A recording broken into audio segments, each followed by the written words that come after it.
C'est lui qui nous a fait, et nous sommes à lui. Nous sommes son peuple, le troupeau dont il est le berger. En entrant dans son temple, acclamez-le. Dans ses parvis, exprimez vos louanges. Louez le Seigneur. Remerciez-le d'être votre Dieu. Oui, le Seigneur est bon et son amour n'a pas de fin. De siècle en siècle, il reste fidèle. Que sa bénédiction repose sur chacun d'entre nous et sur ce culte que nous voulons lui consacrer ce matin. Amen. Alors, je vous invite à prendre un premier chant et à vous lever pour ceux qui le peuvent et qui le veulent. Ce chant s'appelle « Hosanna », c'est un chant d'accueil de notre Seigneur Jésus-Christ. Hosanna.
Vous pouvez vous asseoir. Oui, Seigneur, c'est une chose belle, une chose juste que de te célébrer et de glorifier ton nom, car tout ce qui existe existe par toi. Tu es souverain dans tous les lieux et dans tous les âges, revêtu de majesté et de magnificence, seul puissant, seul sage, seul bon. Tout ce qui existe manifeste ta suprême justice et ton immuable fidélité. La nature tout entière nous enseigne à te révérer, à t'aimer, à te craindre et à ne craindre que toi. Seigneur, tes œuvres sont en grand nombre. Tu les as toutes faites avec sagesse. Les cieux racontent ta gloire et leur immensité fait connaître l'ouvrage de tes mains. Si nous parlons de la terre, elle nous instruit. Si nous interrogeons les animaux et même les plantes, tous nous disent que c'est ta main qui les a formés. Nous portons nous-mêmes dans notre corps et dans notre âme 1000 marques de ta puissance et de ta sagesse. À toi donc, Seigneur notre Dieu, soit la louange, l'honneur et la gloire au siècle des siècles. Amen. Et sur ces belles paroles, je vous invite à vous lever pour un deuxième chant. Grandes et merveilleuses sont toutes tes œuvres. Grandes et merveilleuses.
vous asseoir. Le Seigneur est honoré de vos applaudissements, de vos acclamations envers lui.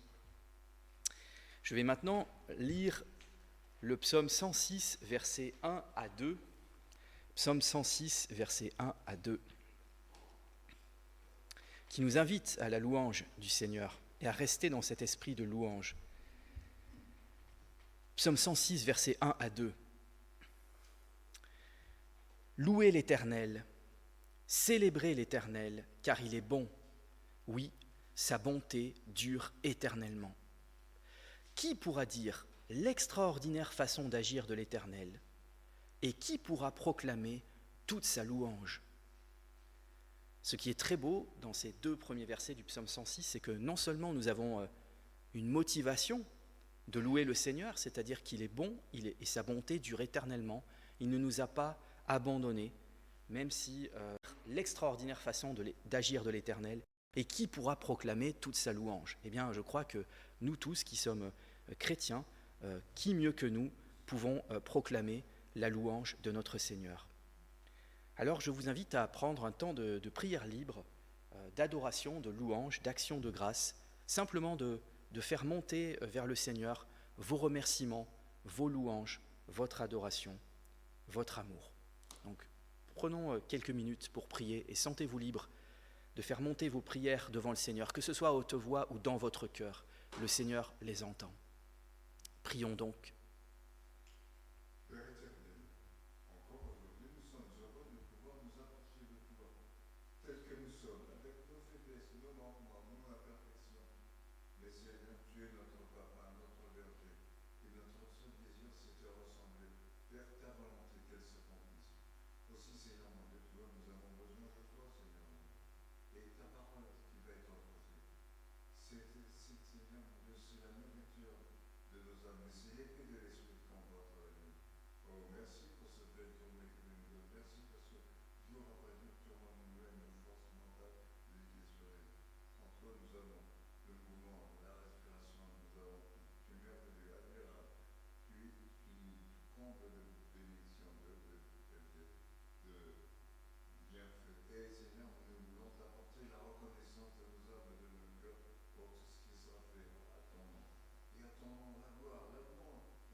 Nous allons maintenant nous mettre à l'écoute de la loi du Seigneur dans sa parole.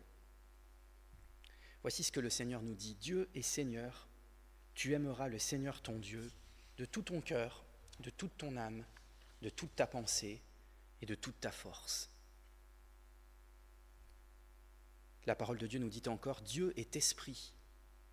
Le fruit que porte l'esprit, c'est l'amour, la joie, la paix, la patience, la bonté, la bienveillance, la fidélité, la douceur et la maîtrise de soi. Si nous vivons par l'esprit, marchons aussi selon l'esprit. La parole de Dieu nous dit encore, Dieu est vie. Votre vie est cachée avec le Christ en Dieu. Votre véritable vie, c'est le Christ. La parole de Dieu nous dit encore, Dieu est amour. Tu aimeras ton prochain comme toi-même. Et la parole de Dieu nous dit enfin, Dieu est lumière. Que votre lumière brille aux yeux des hommes, pour qu'en voyant vos bonnes actions, ils rendent gloire à votre Père qui est dans les cieux. Alors à l'écoute de toutes ces exhortations que le Seigneur nous adresse, à nous qui sommes ses enfants, notamment par le témoignage que nous avons à lui rendre, par l'évangélisation, nous pouvons prendre un temps de silence, simplement pour confesser nos péchés au Seigneur, pour toutes les fois où nous avons manqué à cette mission sacrée que le Seigneur nous a donnée, à savoir de répandre sa bonne nouvelle partout dans le monde, partout autour de nous, et pour toutes les fois où peut-être nos vies ont contredit ce que nous croyons. Alors prenons un temps de silence pour demander pardon au Seigneur pour nos péchés.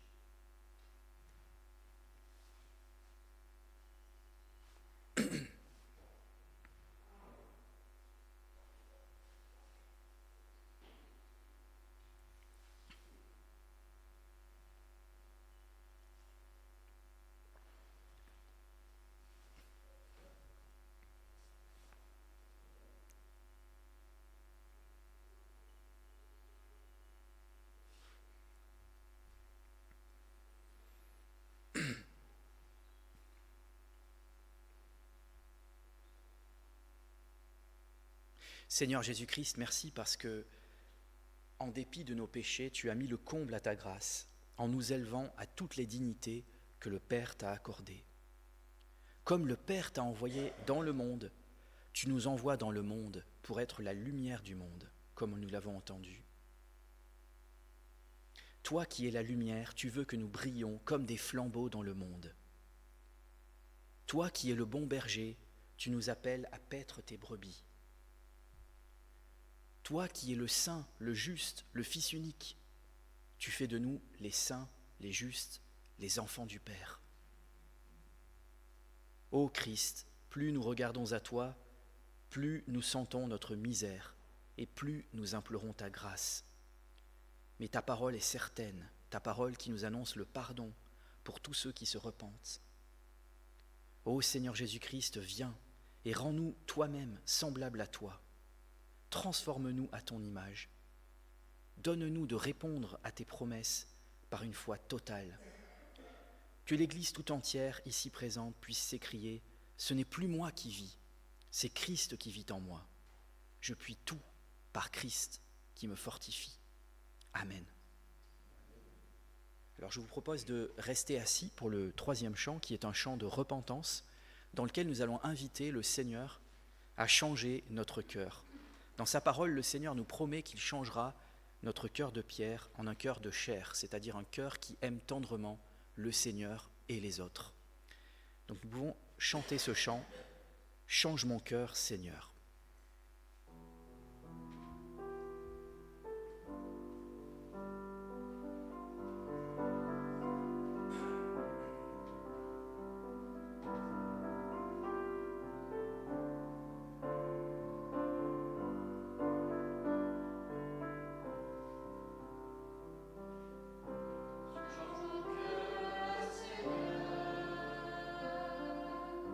Et purifie-moi.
C'est maintenant l'annonce du pardon du Seigneur pour nos péchés.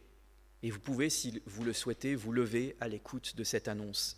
Voici ce que le Seigneur nous dit dans sa parole, à chacun d'entre nous. Je t'aime d'un amour éternel. C'est pourquoi je te conserve ma bonté. Ne crains rien, car je te rachète. Je t'appelle par ton nom. Tu es à moi. Je te purifierai de tous les péchés que tu as commis contre moi. Je te pardonnerai toutes les fautes par lesquelles tu m'as offensé. C'est là une nouvelle prodigieuse, chers frères et sœurs en Christ, parce que la grandeur de nos offenses n'a pas altéré l'amour que le Père porte à ses enfants. Ce matin encore, Dieu accueille quiconque veut venir à lui ou quiconque veut revenir à lui. Amen. Nous pouvons rester debout pour le 4e chant, qui est un chant de reconnaissance, d'action de grâce, qui s'appelle tout simplement « Merci ». Merci.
Vous pouvez vous asseoir. Je vais maintenant lire un petit texte extrait du prophète Ésaïe. Ésaïe au chapitre 8, verset 23. Alors je ne vais pas lire tous les versets, mais seulement 4 versets. Ésaïe chapitre 8, verset 23.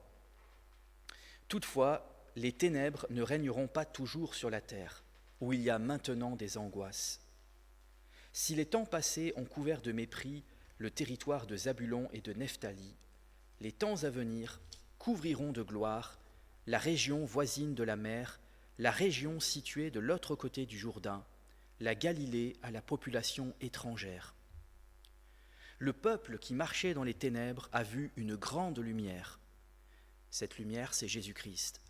Sur ceux qui habitaient le pays de l'ombre de la mort, une lumière a brillé. Et un petit peu plus loin, au versets 5 et 6, voici ce qui nous est dit, 700 ans avant la première venue de Jésus-Christ. En effet, un enfant nous est né, un fils nous a été donné, et la souveraineté reposera sur son épaule. On l'appellera merveilleux conseiller, Dieu puissant, Père éternel, Prince de la paix.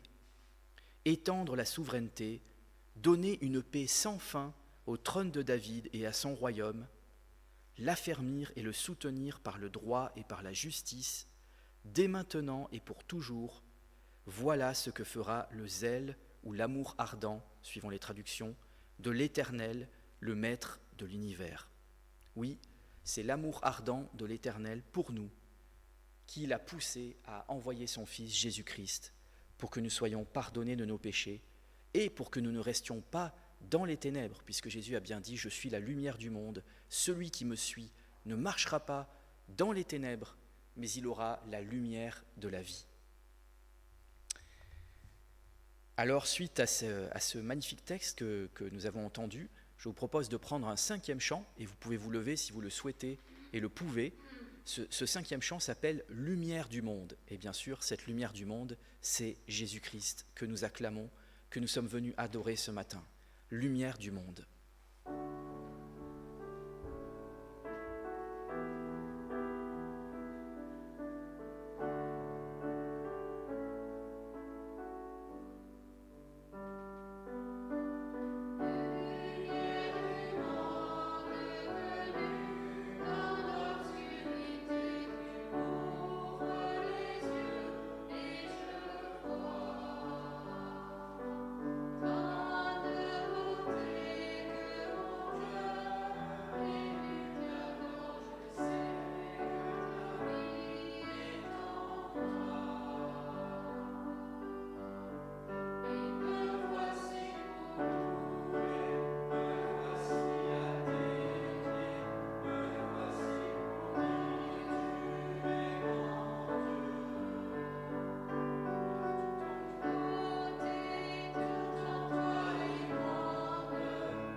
Nous pouvons encore rester debout pour dire tous ensemble la confession de foi du credo. Donc le credo, c'est en fait un résumé de tout ce que nous croyons en tant que chrétiens. Donc nous allons le dire tous ensemble à voix haute. Et je vous invite à proclamer avec moi le credo. Je crois en Dieu, le Père Tout-Puissant, Créateur du ciel et de la terre. Je crois en Jésus-Christ, son Fils unique, notre Seigneur, qui a été conçu du Saint-Esprit et qui est né de la Vierge Marie. Il a souffert sous Ponce Pilate, il a été crucifié et il est mort. Il a été enseveli et il est descendu aux enfers. Le troisième jour, il est ressuscité des morts et il est monté au ciel, où il siège à la droite de Dieu, le Père Tout-Puissant. Il viendra de là pour juger les vivants et les morts. Je crois en l'Esprit Saint, je crois à la Sainte Église universelle, à la communion des saints et à la rémission des péchés. Je crois à la résurrection de la chair et à la vie éternelle. Amen.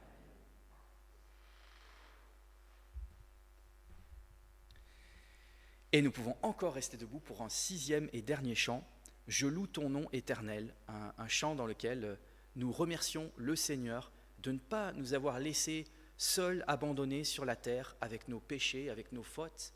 Non, le Seigneur est descendu sur cette terre pour nous montrer la voie, c'est-à-dire qu'il a mené, le Seigneur Jésus-Christ, il a mené une vie parfaite que nous n'aurions jamais pu mener à notre place.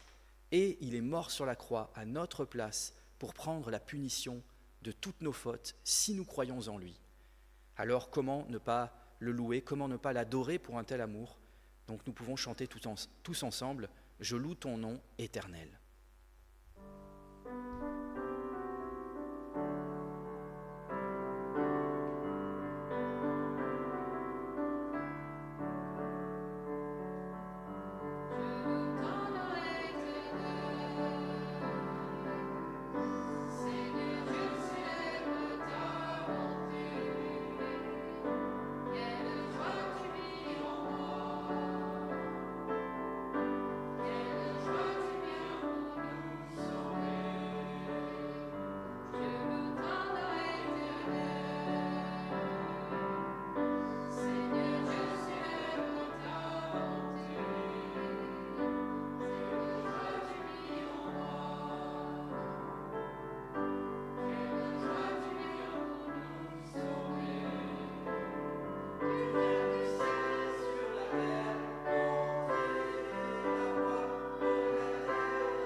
Vous pouvez maintenant vous asseoir.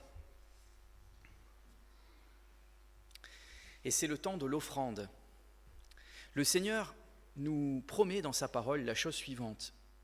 Dieu a le pouvoir de vous accorder en abondance toutes sortes de biens, afin que vous ayez toujours ce qui vous est nécessaire et qu'il vous reste encore bien assez pour toutes les œuvres bonnes.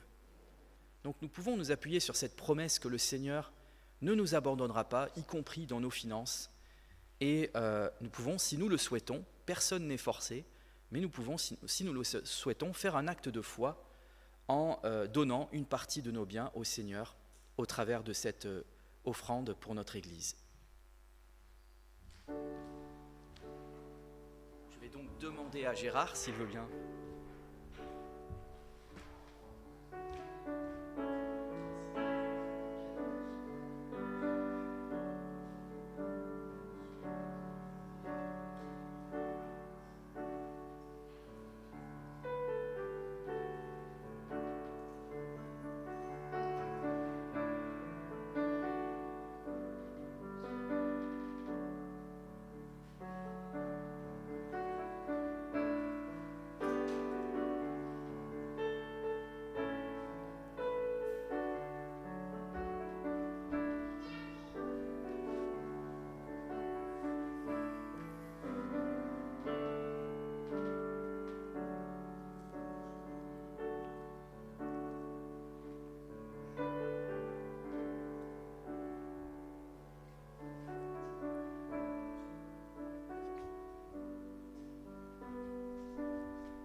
Je vais donc prier pour remercier le Seigneur pour cette offrande. Seigneur, ce matin, nous t'avons offert une part de ce que tu nous as toi-même donné. Merci pour ton amour, Seigneur. Apprends-nous à toujours donner avec joie et que notre offrande, si modeste soit-elle, soit à la gloire de ton nom. Amen.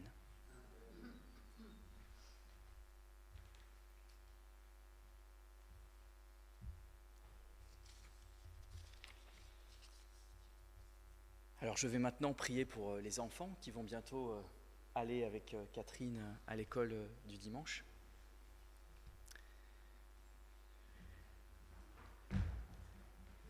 Même pour ceux qui sont timides, je les comprends, je suis aussi timide, ils peuvent venir sur le devant pour qu'on prie pour eux. Mais c'est pas grave, on peut quand même prier pour eux à distance.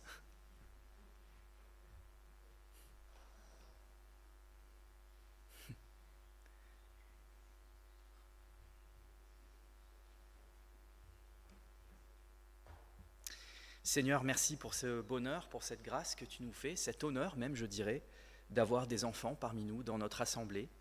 Merci parce que dans ta parole, lorsque tu étais sur la terre, tu les as désignés comme des exemples pour nous. Nous avons beaucoup à apprendre d'eux. Nous avons à apprendre de leur simplicité, de leur humilité, de leur confiance naturelle. Et tu as dit, Seigneur mon Dieu, que si nous-mêmes, nous ne devenions pas comme les enfants, eh bien, nous ne pourrions pas entrer dans le royaume des cieux. Alors, Seigneur Jésus, merci vraiment de bénir ces enfants, qu'ils puissent encore ce matin découvrir tout l'amour que tu as pour eux, combien ils sont précieux à tes yeux, combien ils sont des perles pour ton royaume. Et je te les confie à ta grâce, je les confie aussi à l'enseignement qui leur sera dispensé par Catherine. Merci de conduire ce moment par ton Saint-Esprit. Au nom de Jésus-Christ. Amen.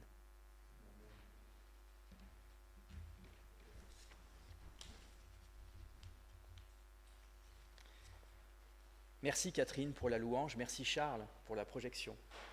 Je ne sais pas ce que je ferai sans vous.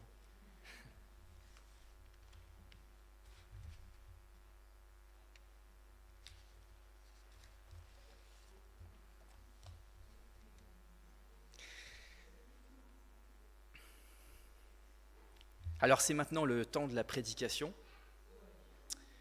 Beaucoup de gens, en voyant le monde actuel qui va si mal, demandent souvent, mais où va-t-on ?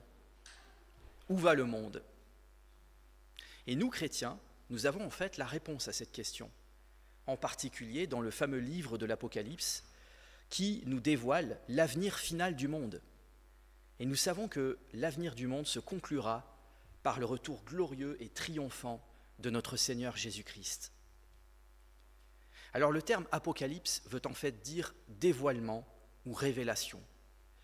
Et l'Apocalypse de Jean en fait a d'abord pour but de nous dévoiler qui est Dieu avant de nous dévoiler l'avenir du monde. En fait, dans le livre de l'Apocalypse, tout tourne autour de Dieu et de Jésus, autour de finalement leur jugement envers les gens non repentants, que l'Apocalypse appelle souvent les habitants de la terre. C'est une façon de désigner tous ceux qui ne reconnaissent pas Dieu. Et en même temps, le livre de l'Apocalypse nous parle aussi de la miséricorde de Dieu et de son Fils envers les personnes repentantes. Alors peut-être que, comme certaines personnes, vous n'avez pas tellement envie de lire le livre de l'Apocalypse, ni peut-être même d'en entendre trop parler, parce que soit vous vous dites que ce livre est trop effrayant, et d'une certaine manière, il l'est en effet pour les personnes rebelles à Dieu, soit vous vous dites que c'est un livre trop compliqué à comprendre, et il est vrai qu'il y a des passages particulièrement difficiles à comprendre, et je crois que quiconque prétendrait avoir compris tout le livre de l'Apocalypse serait certainement un menteur et un orgueilleux. Mais laissez-moi vous encourager en vous disant que le livre de l'Apocalypse est le seul livre de la Bible dont il nous est dit qu'une bénédiction spéciale reposera sur celui qui le lira et qui gardera tout ce qui y est écrit.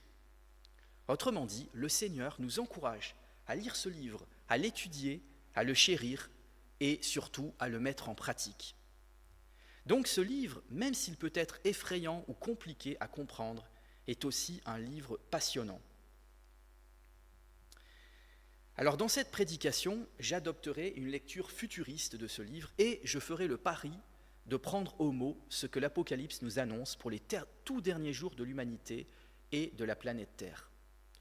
Et vous verrez que même si ce livre parle beaucoup du futur, il contient également beaucoup d'applications pratiques pour nous au présent.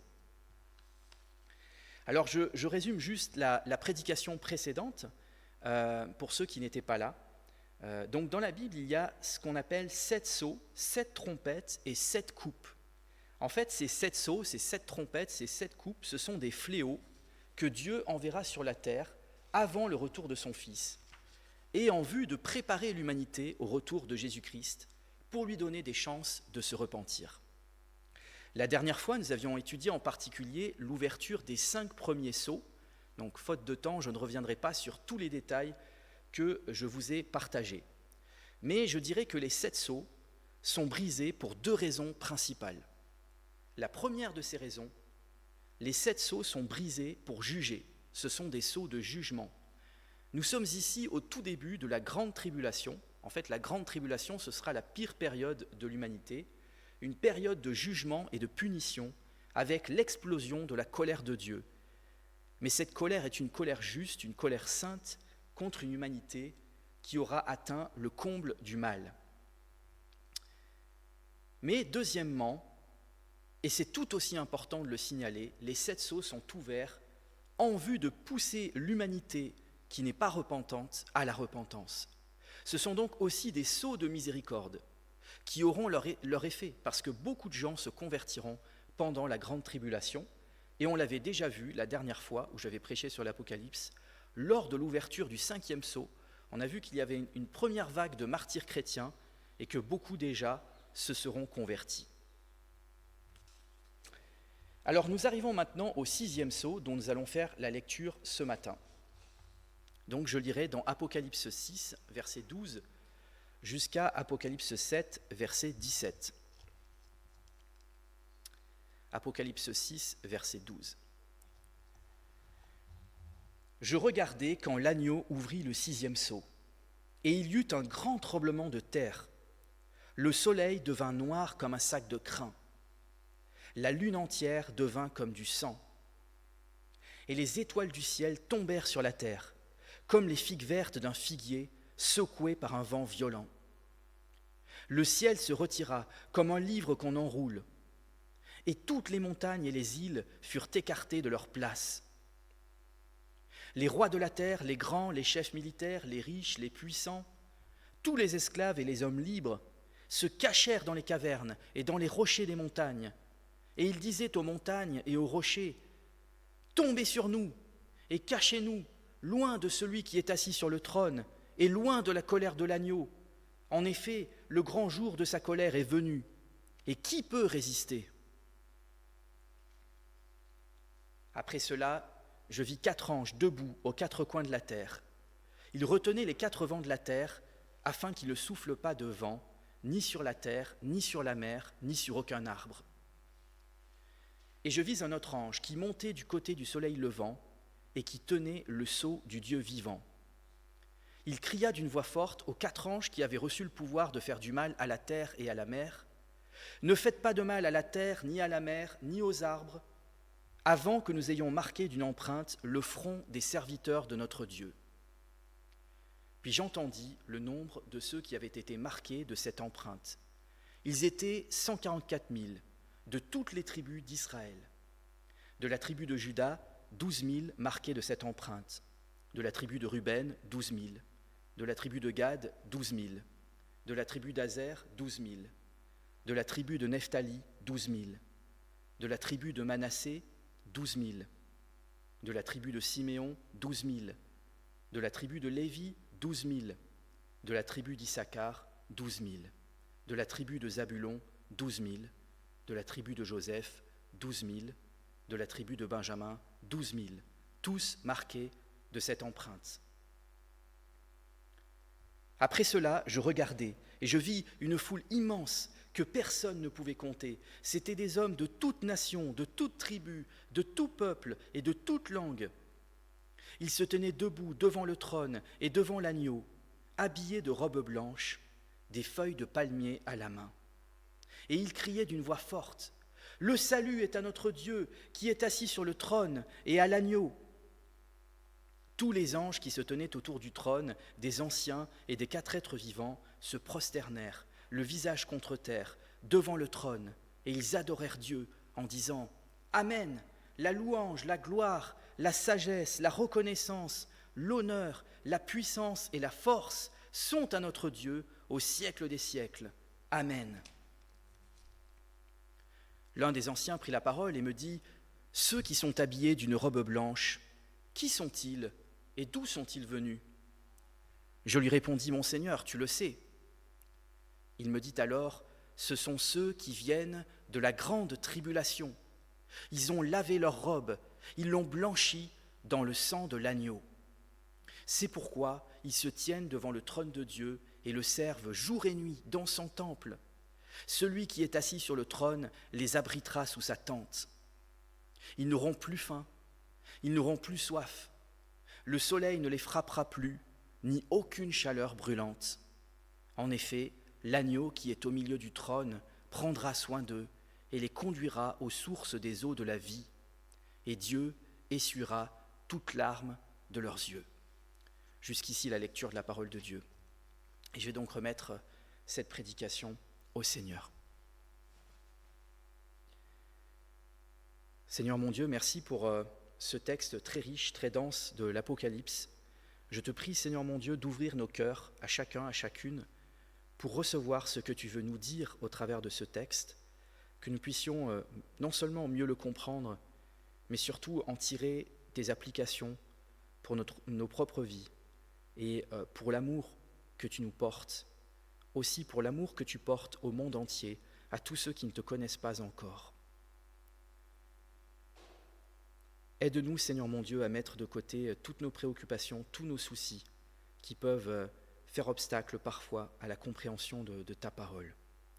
Je te prie vraiment de m'inspirer par ton Saint-Esprit ce matin dans ce message. Au nom de Jésus-Christ. Amen.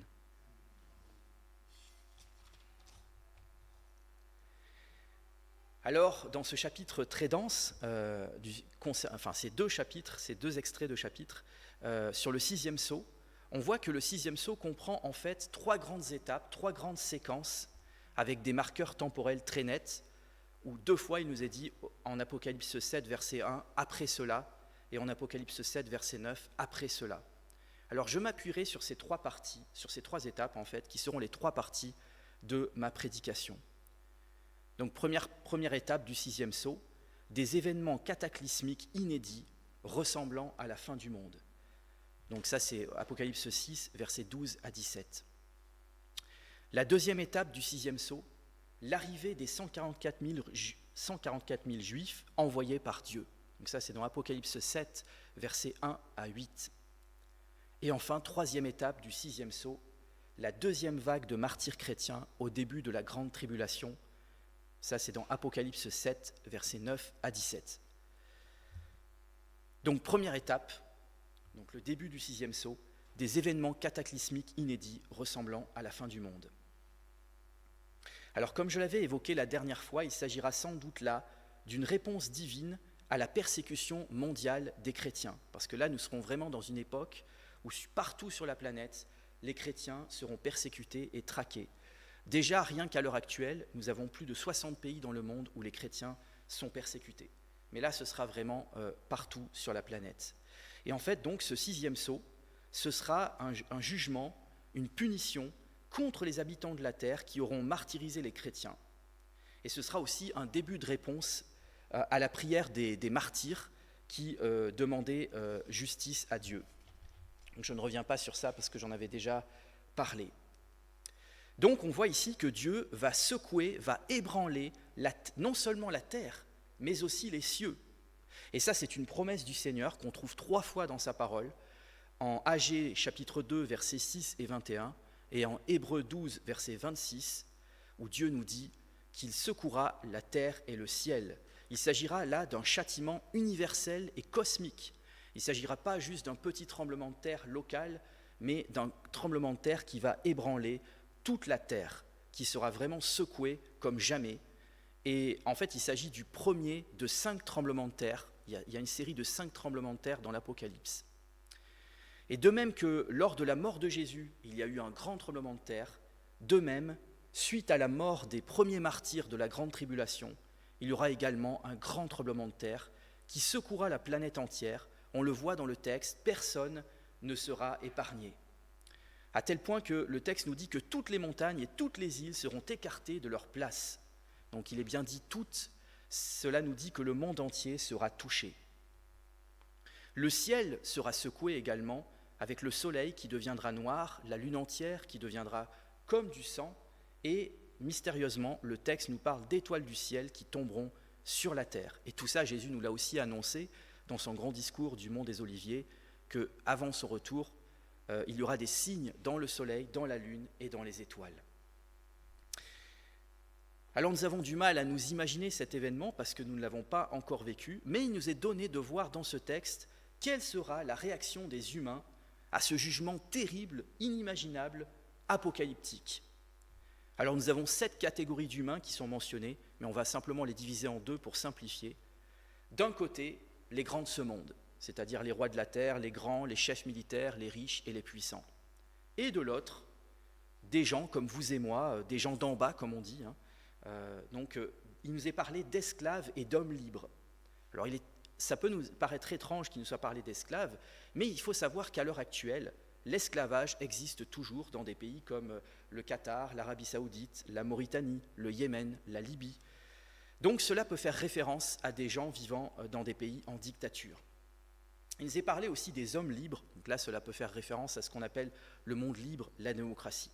Mais quoi qu'il en soit, tous auront la même réaction, tous seront effrayés lorsque la terre se mettra à trembler en tout point du globe. Parce que la dernière fois, nous avions vu les 5 premiers jugements des premiers sceaux, c'était des jugements régionaux, tandis que là, il s'agit d'un jugement universel. Et l'humanité, donc, sera à ce moment-là terrifiée, épouvantée et convaincue de péché, parce que toute l'humanité sera déclarée coupable contre Dieu, contre Jésus et contre les chrétiens martyrisés par elle.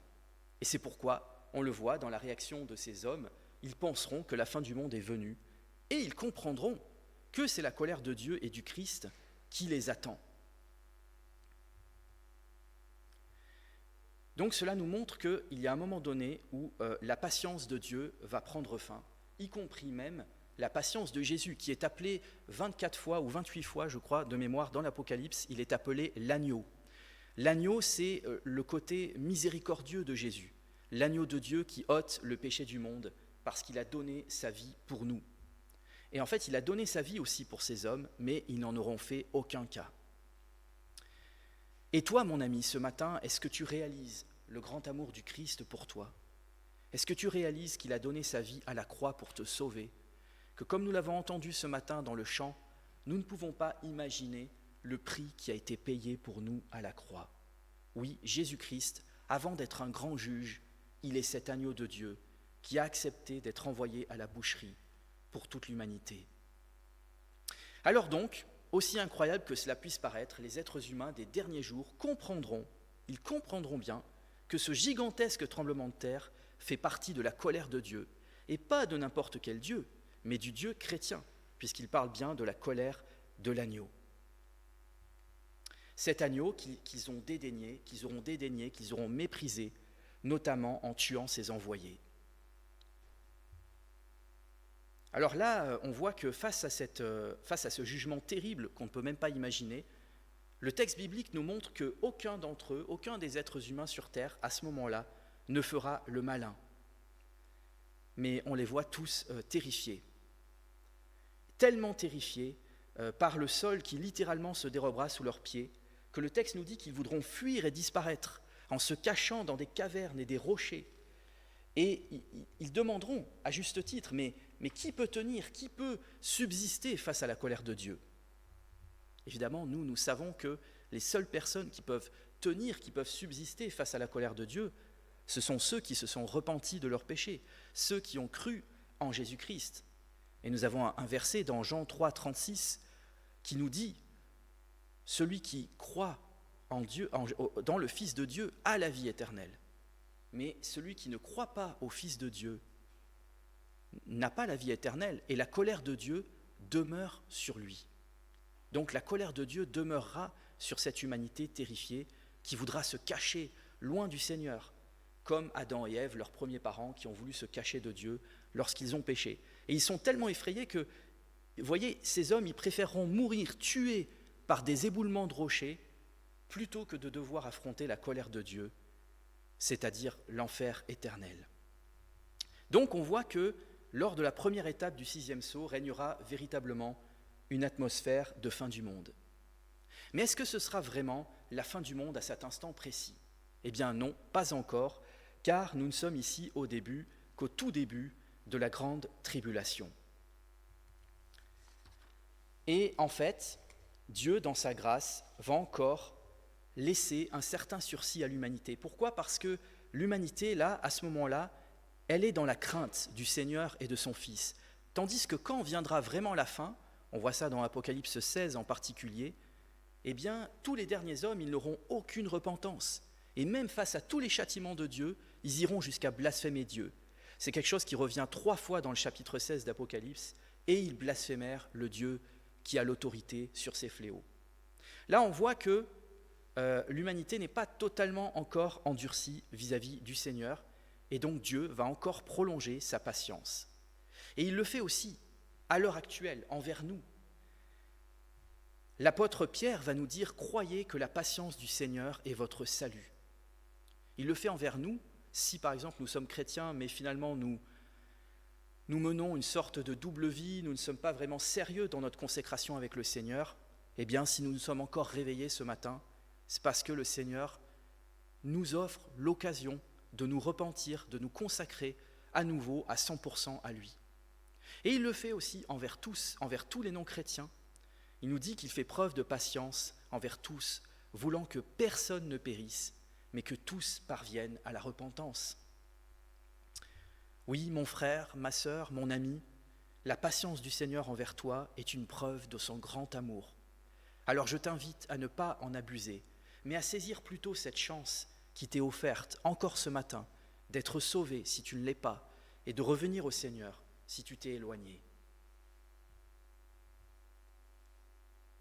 Donc on voit qu'en cet instant précis, les êtres humains de la planète entière, par leurs propos quelque part pleins de bon sens, sont a priori en voie de conversion. Et c'est en fait une préparation divine à un nouveau réveil, comme la suite va nous le montrer. Alors bien sûr, tous ne se convertiront pas, parce que certes, à ce moment-là, ils ont une prise de conscience, mais parfois, quand nous sommes secoués, nous avons une prise de conscience. La souffrance, quand nous sommes dans la souffrance, nous en parlions ce matin avant le culte, nous sommes secoués dans tous nos fondements, et nous comprenons que nous n'avons que Dieu comme unique salut, comme unique secours. Mais parfois, quand la tempête est passée, eh bien, la prise de conscience finit par s'étioler.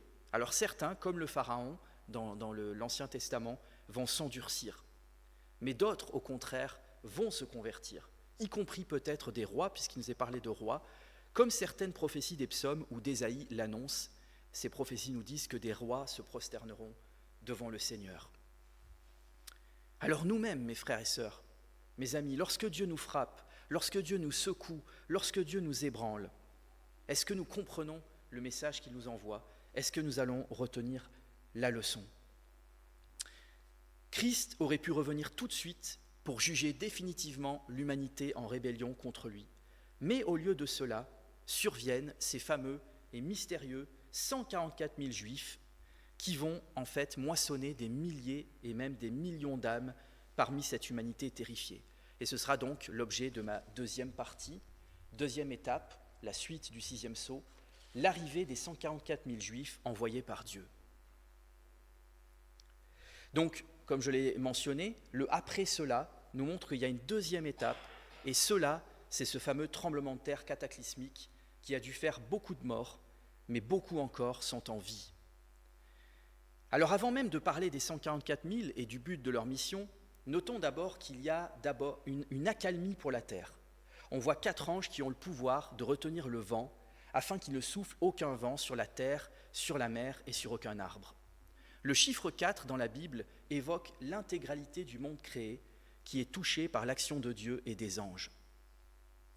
Les 4 vents, en fait, c'était sans doute un nouveau jugement universel, mais ce jugement est comme laissé en suspens, puisqu'on voit un autre ange de Dieu qui donne des ordres aux 4 anges de ne pas faire du mal à la terre, à la mer et aux arbres. Donc ces vents qui sont censés faire du mal, qui sont censés détruire, ravager la terre, et même la mer, parce que Dieu a aussi promis, toujours dans Agée chapitre 2, « J'ébranlerai la mer et le sec ». Donc le fait que ces vents ne soufflent pas est une bonne chose en fait, parce qu'ils ont pour but de détruire. Donc Dieu, à ce moment-là, retient ces 4 vents du jugement, sans doute des tempêtes ou des tornades. Vous avez d'ailleurs sans doute entendu parler des terribles inondations qui ont eu lieu en Espagne récemment. Ça nous donne une petite idée de ce qui se passera dans les temps futurs. Alors, maintenant que l'humanité pense que tout est fini pour elle, Dieu fait une pause dans ses jugements, au moment où tout espoir semblera perdu, parce que le Seigneur voudra encore sauver, il n'aura pas encore dit son dernier mot vis-à-vis de l'humanité. Et il attendra que les hommes aillent jusqu'au bout du mal. C'est pourquoi l'arrivée des 144 000 Juifs des 12 tribus d'Israël sera une très bonne nouvelle pour un monde en perdition. Au moment où les ténèbres régneront sur la terre, la lumière de Dieu continuera de briller au travers de nouveaux serviteurs qu'il va envoyer. D'où d'ailleurs le titre de ma prédication, « La lumière dans les ténèbres ». Ce seront donc des Juifs de toute la terre, les 12 tribus ayant été dispersées partout, on le sait par l'Ancien Testament. Alors évidemment, je ne vais pas aborder toutes les tribus parce que ce ne serait pas possible, mais simplement mentionner que la tribu de Juda est nommée en premier parce que c'est d'elle que vient l'agneau, c'est d'elle que vient Jésus-Christ, qui a donné sa vie pour nous. Et nous avons en fait les 12 tribus d'Israël qui sont mentionnées, sauf une tribu, qui est la tribu de Dan, qui est mentionnée dans l'Ancien Testament. Et en fait, malheureusement, cette tribu de Dan, elle était la tribu la plus infidèle de toutes, elle était tombée dans l'idolâtrie, à tel point que là, elle n'est même pas nommée dans le texte. Comme déjà c'était le cas dans l'Ancien Testament, dans 1 Chronique 4 à 7, on voit que la tribu de Dan a disparu des radars. Alors certains exégètes pensent que la tribu de Dan, qui brillera par son absence, sera peut-être la tribu dont proviendra l'Antichrist. Il y a une prophétie de Jacob dans Genèse 49 qui dit la chose suivante à propos de la tribu de Dan. Dan jugera son peuple comme une seule des tribus d'Israël. Dan sera un serpent sur le chemin, une vipère sur le sentier, qui mord les talons du cheval pour que le cavalier tombe à la renverse. J'espère en ton secours éternel. C'est dans Genèse 49, versets 16 à 18. Ça nous dit donc que la tribu de Dan sera un instrument de jugement entre les mains de Dieu pour les autres tribus d'Israël. Malgré tout, nous savons que la tribu de Dan sera quand même réhabilitée dans la suite. On voit ça dans Ézéchiel 48, verset 1. Pourquoi ? Parce que notre Dieu est un Dieu de miséricorde. Alors donc, l'arrivée des 144 000, comme je le disais, c'est la lumière dans les ténèbres durant cette pire période que l'humanité traversera. Ce seront bien sûr des Juifs messianiques, c'est-à-dire des Juifs qui reconnaîtront Jésus-Christ comme le Messie tant attendu par Israël. Et ce ne seront certainement pas des témoins de Jéhovah. Vous savez que les témoins de Jéhovah détournent souvent ce texte pour dire mais en fait les 144 000, c'est l'élite des témoins de Jéhovah. Alors vous pouvez leur poser la question, est-ce que vous êtes juif ? Si vous n'êtes pas juif, déjà vous ne ferez pas partie des 144 000. Alors ce seront des juifs très spéciaux, des juifs qui seront consacrés à Dieu et qui répondront à certaines caractéristiques hors du commun, nous dit le texte. Le texte nous dit dans Apocalypse 14, un peu plus loin, qu'ils seront célibataires, qu'ils seront vierges, et que ce sont des personnes qui n'auront jamais menti. Ils sont même qualifiés d'irréprochables.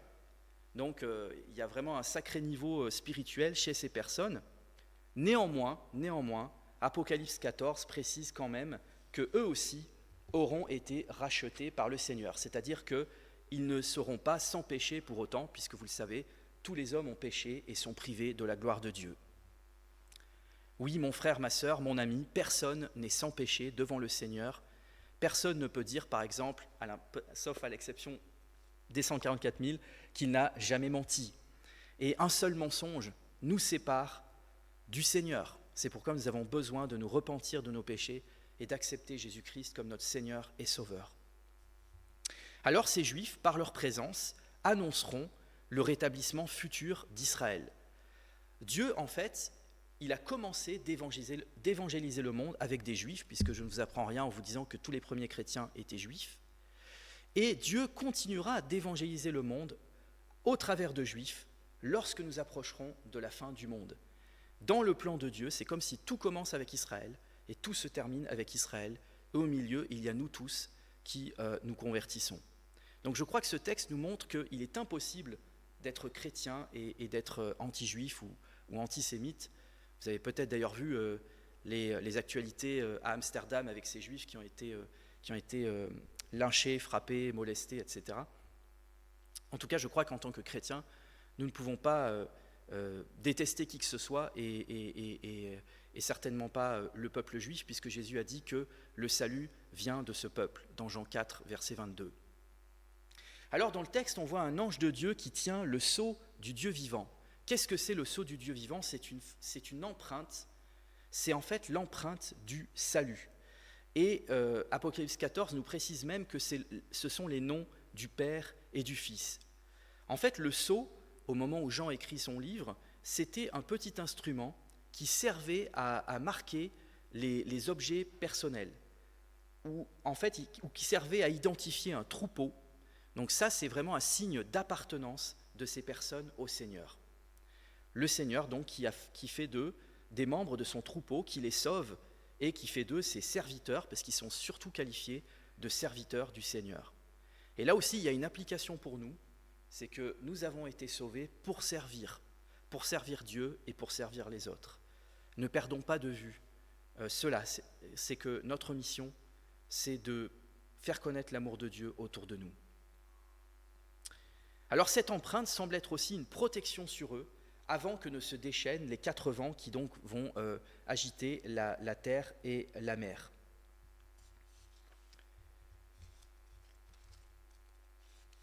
Ce sceau est différent de ce qu'on appelle la marque de la bête, qui est évoquée dans le chapitre 13 de l'Apocalypse. En fait, la marque de la bête, c'est le signe d'appartenance à Satan. Donc on voit que soit on appartient à Dieu, soit on appartient à Satan. Et aujourd'hui encore, il n'y a que 2 catégories sur la terre d'êtres humains. La Bible est très binaire sur ce sujet. Il y a ceux qui appartiennent à Dieu, qui ont confessé Jésus-Christ comme leur Sauveur et Seigneur, et il y a ceux qui malheureusement appartiennent à Satan, qui n'ont pas confessé Jésus-Christ comme leur Seigneur et Sauveur. On voit que le front seul est marqué, et pas la main, alors que dans la marque de la bête, on voit le front et la main. En fait, la main symbolise les œuvres, tandis que le front symbolise le salut par la foi seule. Donc on voit que ces 144 000 eux-mêmes seront sauvés par la foi seule en Jésus-Christ. Alors quel sera le résultat de l'œuvre des 144 000 ? Ils évangéliseront la planète entière, ce qui provoquera une 2e grande vague de conversion et de martyrs chrétiens. Et c'est là où j'en arrive à ma 3e et dernière partie. La 3e étape du 6e sceau, la 2e vague de martyrs chrétiens au début de la grande tribulation. Là, on a encore un nouveau marqueur temporel dans Apocalypse 7, verset 9, après cela. Alors vous vous rappelez la lune rouge comme du sang à l'ouverture du 6e sceau. Cette lune rouge, en fait, ce sera une sorte de mauvais présage qui nous annonce qu'il y aura du sang, comme le sang des martyrs, à l'issue du 6e sceau. Le résultat de l'œuvre des 144 000, le voici. Une foule immense que personne ne pouvait compter, qui viendront de la grande tribulation. Peut-être des milliards, voire même des milliards d'âmes sauvées, puisqu'on ne pourra pas les compter. Et ces milliards d'âmes sauvées, nous dit bien le texte, seront de partout sur la planète, de toute tribu, de toute nation, de tout peuple et de toute langue. Aucun coin du globe ne sera oublié. Et vous savez qu'encore aujourd'hui, il y a certaines langues qui n'ont pas accès à l'Évangile. Beaucoup de gens qui n'ont pas accès à l'Évangile. Et c'est notre rôle à nous chrétiens de faire parvenir l'Évangile au plus grand nombre et de prier pour que le plus grand nombre puisse avoir accès à cet Évangile. Alors sans doute, beaucoup de ces personnes qui sont mentionnées parmi ces gens sauvés faisaient partie des gens terrifiés qu'on a vus au début dans Apocalypse 6, versets 15 à 17. Et ces gens se seront repentis sous l'influence de la prédication des 144 000. Ces hommes terrifiés posaient la question, qui peut se tenir devant Dieu? Et la réponse, nous l'avons dans la suite, en Apocalypse 7, verset 9. Les martyrs peuvent se tenir devant Dieu parce qu'ils ont accepté Christ comme leur sauveur, qui a donné sa vie pour eux, et ils ont aussi accepté Christ comme leur Seigneur, en donnant à leur tour leur vie pour lui. Et donc ces martyrs se tiendront debout devant celui qui siège sur le trône. Il y a une insistance dans le texte sur Dieu le Père comme étant celui qui siège sur le trône, celui qui règne en maître sur toute la planète, sur tout l'univers, et sur le Fils de Dieu comme étant l'agneau, celui qui offre le pardon des péchés. Vous voyez, le trône de Dieu, il revient plusieurs fois dans le livre de l'Apocalypse, parce que comme je l'ai dit, le livre de l'Apocalypse est avant tout, d'abord et avant tout, focalisé sur Dieu et sur son règne glorieux, avant d'être focalisé sur l'avenir de l'humanité. Alors on voit que ces martyrs, ils auront des feuilles de palmier à la main. Qu'est-ce que ça veut dire? En fait, à l'époque où Jean écrit l'Apocalypse, les conquérants avaient des branches de palmier. Les branches de palmier, en fait, c'est signe de victoire, comme par exemple lorsque Jésus est entré, monté sur un âne le dimanche des Rameaux, on a coupé des branches de palmier en son honneur pour signifier sa victoire et sa royauté. Mais on voit que, malgré le fait que ces martyrs auront réussi à vaincre la pire période de l'humanité et ils auront tenu ferme dans la persécution, eh bien, ces martyrs diront que leur salut est à Dieu et à son Fils. Ils auront conscience, en fait, qu'ils ne devront pas leur salut à eux-mêmes, mais qu'ils devront leur salut à Dieu et à son Fils, Jésus-Christ.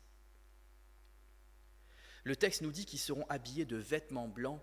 Les vêtements blancs symbolisent la pureté et la sainteté dont le Seigneur Jésus-Christ nous revêt lorsque nous nous convertissons à lui.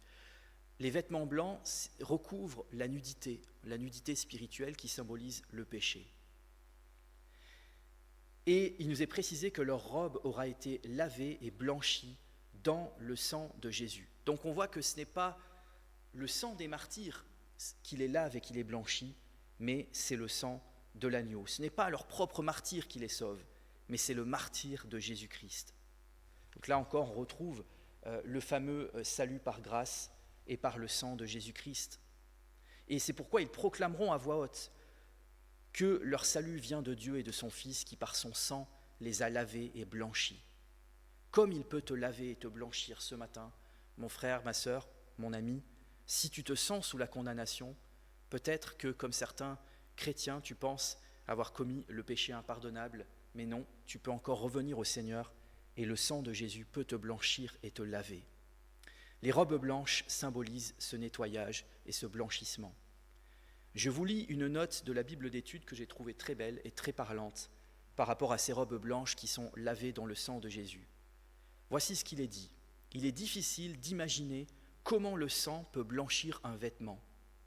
Mais le sang de Jésus-Christ purifie mieux que tous les produits du monde, car il permet d'enlever les taches laissées par le péché.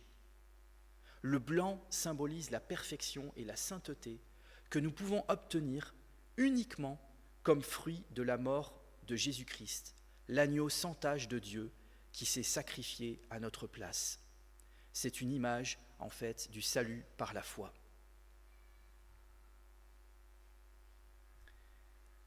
Alors, même si nous ne vivons pas pendant la grande tribulation, on voit dans ce texte que suivre le Seigneur implique aussi de grandes souffrances. Le chemin vers le ciel passe par de nombreuses tribulations. Le Seigneur Jésus va nous dire que c'est celui qui persévérera jusqu'à la fin qui sera sauvé. Et nous aussi, tout comme ces martyrs, nous sommes appelés à suivre le Christ jusqu'au bout. Nous voyons que ces martyrs traverseront des souffrances inimaginables et qu'ils vivront une sorte de mini-enfer sur terre. Jugez-en plutôt, le texte nous parle du soleil qui les frappera, de la chaleur brûlante. Et là, par parenthèse, on a encore une coïncidence assez étonnante puisque avec l'actualité, puisqu'on nous parle matin, midi et soir du réchauffement climatique. Et précisément, dans le livre de l'Apocalypse, à plusieurs reprises, il nous est parlé du soleil qui va frapper et brûler les hommes. Alors vous vous souvenez du soleil qui était devenu noir, et en fait la noirceur de ce soleil annonçait un châtiment par le soleil.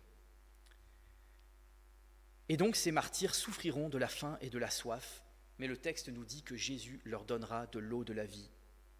Comme leur Seigneur Jésus, ils seront sans doute des sans-abri, car ils seront persécutés et traqués, mais le texte nous dit que Dieu, après leur mort, les abritera sous sa tente.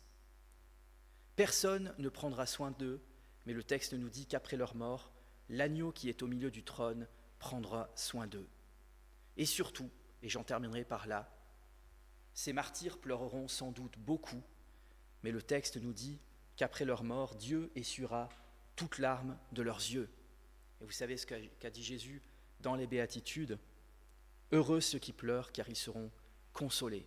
Alors bien sûr, il s'agit de pleurer sur son péché, mais je pense qu'il s'agit aussi des épreuves que le chrétien est appelé à traverser.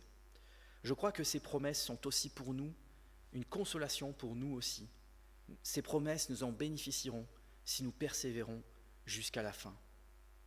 Alors préparons-nous donc au repas du Seigneur, à la Sainte Seine, dans cet état d'esprit, car le Seigneur, par sa parole et par ce repas, veut étancher notre faim et notre soif spirituelle. Amen.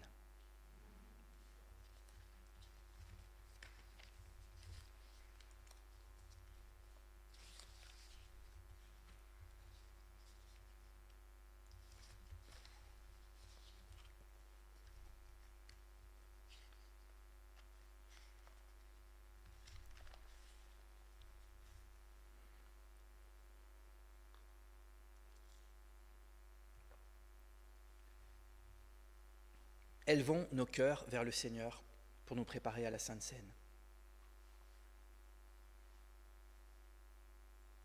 Oui Seigneur, c'est notre joie et notre salut de te rendre grâce en tout temps et en tout lieu, Dieu Tout-Puissant, par Jésus-Christ notre Seigneur, pour ta gloire infinie et pour ton amour rédempteur.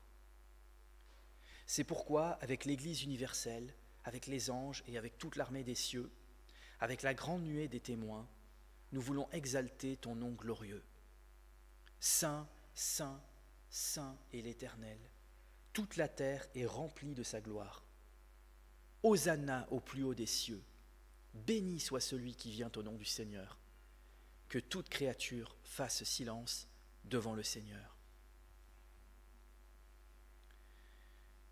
Le Seigneur Jésus, dans la nuit où il fut livré, prit du pain, et après avoir rendu grâce, le rompit, et dit : Ceci est mon corps qui est pour vous. Faites ceci en mémoire de moi. De même, après avoir soupé, il prit la coupe et dit : Cette coupe est la nouvelle alliance en mon sang. Faites ceci en mémoire de moi, toutes les fois que vous en boirez. Car toutes les fois que vous mangez ce pain et que vous buvez cette coupe, vous annoncez la mort du Seigneur jusqu'à ce qu'il vienne. C'est pourquoi celui qui mangera le pain et boira la coupe du Seigneur indignement sera coupable envers le corps et le sang du Seigneur. Que chacun donc s'examine soi-même et qu'ainsi il mange du pain et boive de la coupe. Juste quelques mots d'explication par rapport à cet avertissement qui nous est donné par l'apôtre Paul. Si nous nous sommes repentis de nos péchés, si nous avons accepté Jésus-Christ comme notre Sauveur personnel et notre Seigneur, nous pouvons librement prendre la Sainte Seine. Dans le cas contraire, si nous ne sommes pas certains ou si nous ne l'avons pas accepté, eh bien le texte nous invite à nous abstenir, sans aucun jugement bien sûr. Je vais donc prier pour cette Sainte Seine. Seigneur Jésus, c'est toi qui nous invites à ta table ce matin et qui présides ce repas par ton esprit. Avec humilité, avec reconnaissance, nous voulons prendre le pain que tu nous offres et nous voulons tendre les mains pour recevoir la coupe des délivrances. Reçois encore notre sacrifice de louange ce matin. Merci, Seigneur Jésus-Christ, de t'être abaissé jusqu'à devenir l'un des nôtres en revêtant notre chair mortelle. Ce pain que nous allons prendre ce matin en est le signe saint. Merci de nous avoir aimés jusqu'à offrir ta vie pour nous accorder le pardon et pour nous faire entrer dans ton alliance. Cette coupe que nous allons prendre en est le signe saint. Père céleste, dans l'attente du jour glorieux où ton Fils nous accueillera à la table du royaume, envoie sur nous l'Esprit Saint, afin que nous ayons communion au corps et au sang du Christ, et que nous soyons nourris de sa vie. Fortifie-nous et garde-nous, jusqu'à ce que nous soyons tous parvenus à l'unité de la foi et de la connaissance du Fils de Dieu. Nous te le demandons au nom du Seigneur Jésus-Christ, avec qui nous te prions le Notre Père, et je vous invite à prier avec moi le Notre Père. Notre Père qui es aux cieux, que ton nom soit sanctifié, que ton règne vienne, que ta volonté soit faite sur la terre comme au ciel. Donne-nous aujourd'hui notre pain de ce jour. Pardonne-nous nos offenses, comme nous pardonnons aussi à ceux qui nous ont offensés.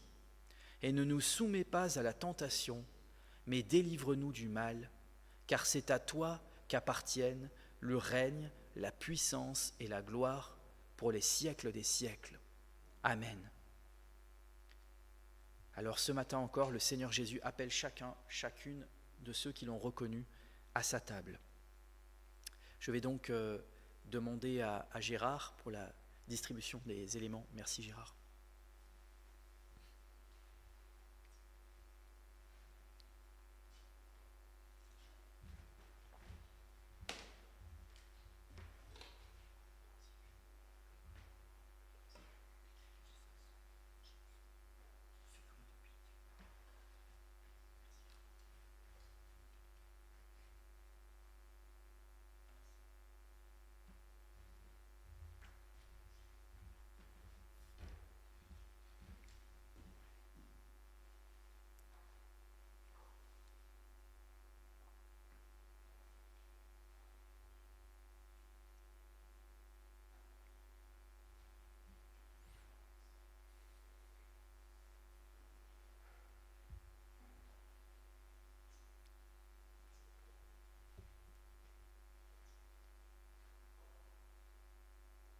Sentez-vous libre, si vous le souhaitez, de faire monter une prière d'action de grâce ou même un chant devant le Seigneur durant le temps de la distribution.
Le pain que nous rompons ce matin est la communion au corps de notre Seigneur Jésus-Christ qui a été donné pour nous.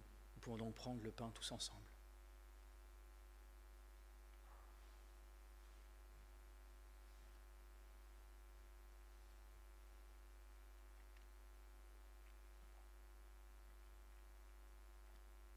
La coupe de bénédiction pour laquelle nous rendons grâce ce matin est la communion au sang de notre Seigneur Jésus-Christ, le sang de la nouvelle alliance qui a été répandu pour nous pour le pardon de nos péchés. Nous pouvons donc prendre ce vin en pensant au sacrifice du Seigneur.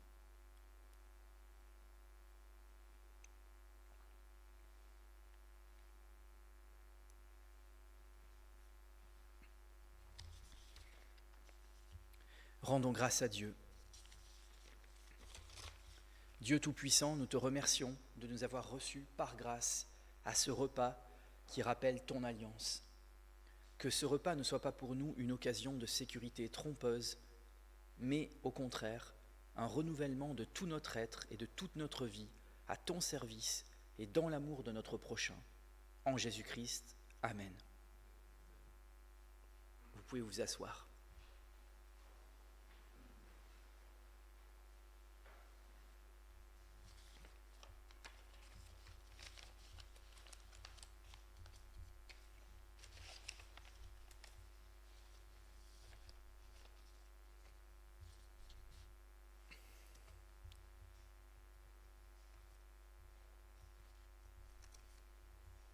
Alors suite à la Sainte Seine, qui est aussi un moment non seulement de communion avec le Seigneur, mais aussi de communion entre nous, entre frères et sœurs, nous pouvons passer un temps dans l'intercession pour prier les uns pour les autres. Et particulièrement, je souhaiterais qu'on prie pour Anne-Marie et pour sa sœur. Peut-être Anne-Marie, tu peux nous en dire plus, mais...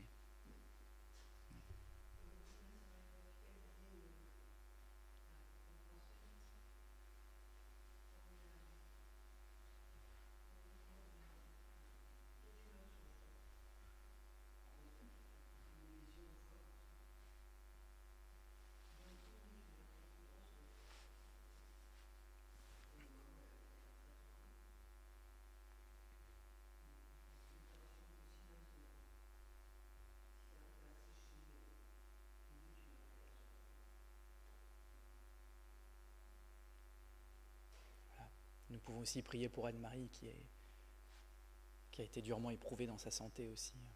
Ouais. Ouais. Pour la famille aussi, bien sûr. Ouais. Est-ce que vous avez d'autres sujets de prière? N'hésitez pas à partager si vous souhaitez qu'on prie pour un sujet en particulier.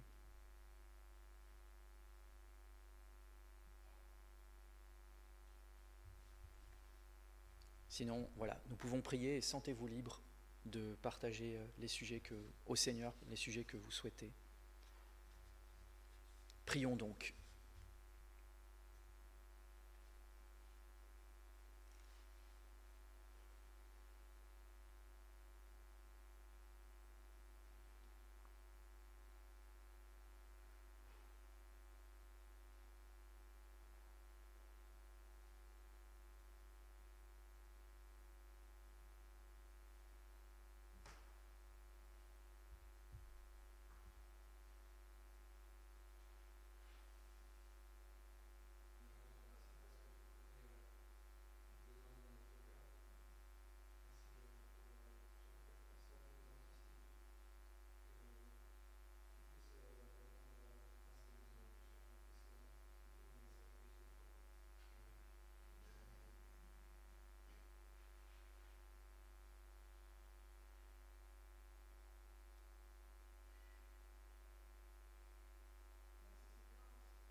Seigneur, nous te prions pour l'Église assemblée aujourd'hui dans le monde entier, afin que le culte qu'elle te rend fasse apparaître aux yeux des hommes les signes du royaume qui vient. Nous te prions pour tous les chrétiens, pour qu'ils soient libérés de l'orgueil et de la propre justice, pour qu'ils se gardent de juger les autres, et pour qu'ils s'attachent simplement à être attentifs à ta parole dans les actes les plus quotidiens de leur vie. Nous te prions aussi pour tous ceux qui attendent un sauveur, afin qu'ils apprennent un jour ton nom et découvrent ton amour. Nous te prions aussi pour ceux que séparent des malentendus et des incompréhensions, afin qu'ils parviennent à opérer entre eux un rapprochement durable. Seigneur, nous te demandons de te tenir auprès de ceux qui sont découragés, de ceux qui sont tentés d'abandonner tout effort dans leur vie, afin que ton Saint-Esprit leur donne la force de recommencer et la grâce de persévérer. Nous remettons à ton amour ceux qui s'affolent en face des menaces qui pèsent sur le monde, afin que ta parole leur donne une nouvelle confiance et la volonté de vivre leur vie dans la foi, dans l'espérance et dans l'amour. Enfin, nous te prions pour les chefs des nations, afin qu'ils n'abusent pas de leur pouvoir, mais qu'ils gouvernent les peuples dans la crainte de Dieu. Amen.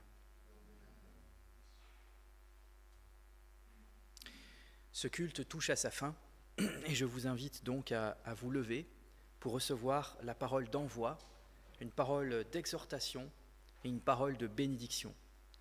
Parole d'exhortation, d'encouragement. Continuez à progresser dans la grâce et dans la connaissance de notre Seigneur et Sauveur Jésus-Christ. Parole de bénédiction. Que la paix soit avec vous tous qui appartenez au Christ. Amen. Merci, je vous souhaite à tous un très bon dimanche. Et Pierre a des annonces à nous faire. Merci. Donc les annonces, le culte dimanche prochain à 10h30, c'est Hugues Wessel qui vient pour la prédication. L'étude biblique toujours le mardi soir à 20h en ligne. Donc j'envoie le lien Zoom tous les mardis pour ceux qui sont intéressés. Donc on a démarré l'étude de l'évangile, la première